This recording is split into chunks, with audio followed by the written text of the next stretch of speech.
I want to start with foreign policy because Yep. Winston Peters has been talking this morning in this reset in the Pacific. How significant is it, from your perspective of having been in government, do you feel like he's changing tack, particularly with the relationship with China?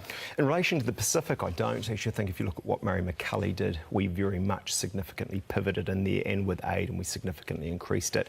I think the China material and what he was saying there is much more interesting. I think firstly what you'd say generally, if you look at what both the Prime Minister has said on foreign affairs and Winston Peters actually, they haven't talked much about wider Asia. In fact, really not at all to date publicly. And I think if that was to continue, that would be a worry, because this is the most dynamic, exciting, vital part of the world, and certainly is for us.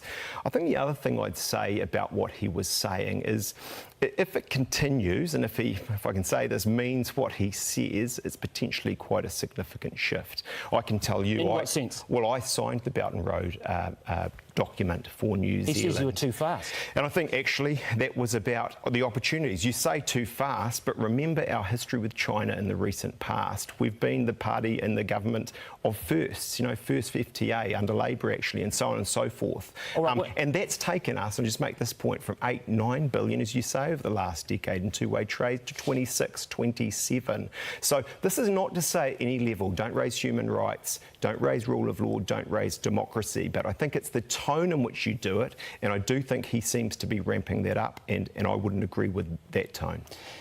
Give me an example of what the Belt and Road means.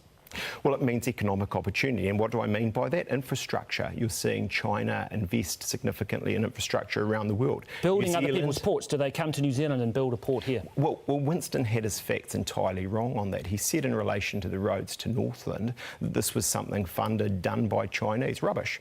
I was the minister involved in this. The biggest player in that is a Spanish company called Acciona. So I don't think we have any fears about that in New Zealand.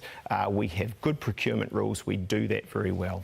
Isn't this about balance here? Look, the balance has been very economic with China, to New Zealand's huge advantage, $26 billion in two-way trade. Isn't perhaps what Winston is doing is signalling that maybe that balance has gone a little bit too far and we need to pull it back? What's wrong with that? We're always going to have the balance between them and the United States alliances and those types of issues. If that's all he's doing, maybe you're right. But I do worry, if you look at foreign policy in this country since the government's changed, you've seen a candid approach to Manus Island, actually inflaming that, making the Australians very angry about that. That's a fact. I wouldn't want to see that sort of approach leach out into Asia, given the relationship there. As I say, I don't have any issue with raising important issues. We must do that. It's our responsibility. But it is how you do it. Let's just quickly, before we move on from foreign policy, so your take as National Party leader, the National Party continues its course in terms of the relationship with the US and everyone else, no change?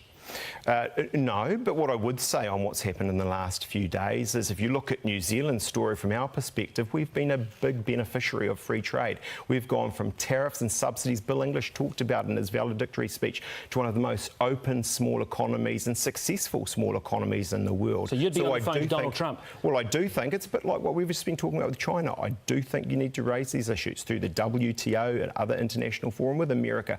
We are resolutely pro-free trade because it works for New Zealand. Would you go as far as retaliating to Donald Trump's talk of trade wars and tariffs? No, because I don't think that works for New Zealand. Our economy is a versatile little cork bobbing on the ocean, and we succeed through international forum pushing our case on free trade.